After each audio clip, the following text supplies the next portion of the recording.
آج تو کوئی چیز بانٹو بھائی، آج کیسے دل کیا آنے کا؟ حیرت ہے بھائی آپ اور ہمارے گھر۔ میں جیسے ہی اپنے ہسبینڈ کے پھپھو کے گھر میں داخل ہوئی تو کچھ اس طرح سے ہر کسی نے اپنی حیرت کا اظہار کیا۔ میں مسکراتے ہوئے سب سے ملی۔ آج عید کے بعد تیسرا دن تھا۔ پہلے 2 دن تو گھر پہ ہی گزر گئے۔ تیسرے دن ہسبینڈ سے کہا کہ کہیں گھمانے لے جائیں تو وہ مجھے اپنی پھپھو کے گھر لے آئے۔ یہ بہت اچھی خاتون ہے، بس میرے زیادہ گھر پہ رہنے کی وجہ سے کچھ نالاں رہتی ہیں۔ جب بھی میرے گھر آتی ہیں مجھے دعوت دے کر جاتی ہیں کہ لازمی آنا اور بچوں کو بھی لانا، صبح سے لے کے شام تک رہنا میرے گھر میں۔ ویسے یہ بات تو حقیقت ہے کہ میرا سارا سال تقریباً گھر پہ ہی گزر جاتا ہے۔ شاپنگ کرنی ہو کبھی کبھار تو وہ بھی ہسبینڈ لے جاتے ہیں بازار میں، کسی کے گھر آنا جانا، کہیں محلے میں جانا یا پھر رشتہ داروں کے گھر جانا، یہ تو بس عید کی بات ہوتی ہے۔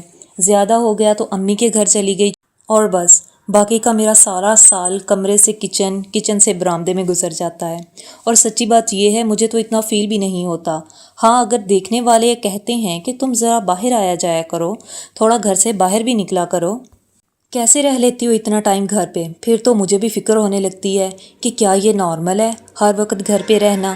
کہیں میں بیمار تو نہیں ہو گئی، کہیں مجھے کوئی نفسیاتی مسئلہ تو نہیں ہو گیا؟ بس جی، پھر میں آ جاتی ہوں اپنے ہسبینڈ کا سر کھانے کہ مجھے باہر لے کر جائیں، مجھے گھما کر لائیں، میری طبیعت ٹھیک نہیں ہے۔ میرے ہسبینڈ بھی مجھے اپنے موٹر سائیکل پہ بٹھا کے ٹاؤن کا ایک چکر لگوا دیتے ہیں اور پھر بڑے فخر سے پوچھتے ہیں، ہاں بھائی اب موڈ فریش ہوا؟ اور میں غصے سے گھر آ جاتی ہوں۔ مجال ہے کہ کسی ہوٹل میں لے جائیں، چلو ہوٹل نہیں تو کسی ریڑھی والے سے برگر یا شاورما ہی کھلا دیں، بس خالی موٹر بائیک پہ گھما کر لے آئے۔ جب یہ بات ان سے کروں تو جواب دیتے ہیں، جو چاہیے بتاؤ لا دوں گا گھر پہ۔ مجھے اچھا نہیں لگتا تو میں موٹر سائیکل پہ بٹھا کر لوازمات کھلاتا پھروں۔ پھر مجھے خیال آیا کہ میرے ہمیشہ گھر میں رہنے کا سارا قصور میرے ہسبینڈ کا ہے۔ سب کے شوہر ان کو خوشی خوشی باہر گھمانے لے جاتے ہیں، ہوٹلنگ کرواتے ہیں، بس انہی کو مسئلہ ہے مجھے اپنے ساتھ باہر لے کر جانے میں۔ خیر بات ہو رہی تھی گھر پہ رہنے کی۔ ویسے سچ بات بتاؤں گھر پہ رہتے ہوئے میں بور نہیں ہوتی۔ گھر کے کام، بچوں کے ساتھ فن، پھر کچھ ٹائم آرام، اور دل چاہا تو لیپ ٹاپ پہ کوئی اچھی سی مووی دیکھ لی۔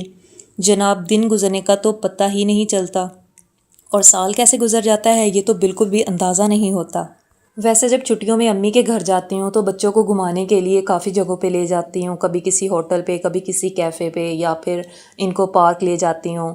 چاہے جتنی مرضی گرمی لگے یا کوئی بھی مسئلہ ہو، اپنے بچوں کو لازمی باہر لے کر جاتی ہوں تاکہ وہ گھوم پھر لیں۔ یہاں پر اپنے سسرال میں مجھے ان جگہوں کا زیادہ کچھ خاص اندازہ نہیں ہے کہ کون سی جگہیں کہاں پر ہیں، پارکس وغیرہ، ہوٹلز وغیرہ کہاں ہیں، تو پھر میں اپنے ہسبینڈ پہ ہی ڈیپینڈ رہتی ہوں کہ کب وہ ہمیں لے کے جائیں، کب ان کے پاس ٹائم ہو۔ لیکن جب امی کے گھر ہوتی ہوں تو میرے پاس کافی ٹائم ہوتا ہے اور امی بھی ہمیشہ میرے لیے تیار رہتی ہیں، میں جہاں کہوں میرے ساتھ چلنے کو تیار ہوتی ہیں۔ بچے تو پورا سال انتظار کرتے ہیں کہ کب چھٹیاں ہوں اور امی کے گھر جائیں اور خوب مزے کریں۔ اس مرتبہ تو امی گاؤں شفٹ ہو گئی ہیں، اس مرتبہ تو بہت زیادہ مزہ آنے والا ہے۔ میرے علاوہ اور کون کون ہے جس کو بس گھر پہ رہنا ہی اچھا لگتا ہے؟ مجھے کمنٹس کر کے لازمی بتائیے گا، میں آپ کے کمنٹس کا انتظار کروں گی۔ اور یہ بھی بتائیے گا کہ آپ کو میرے ولاگس کیسے لگتے ہیں، کیا یہ بہتر ہیں یا مجھے ان کو اور بہتر کرنے کی ضرورت ہے؟ دعاؤں میں یاد رکھیے گا۔ اللہ حافظ۔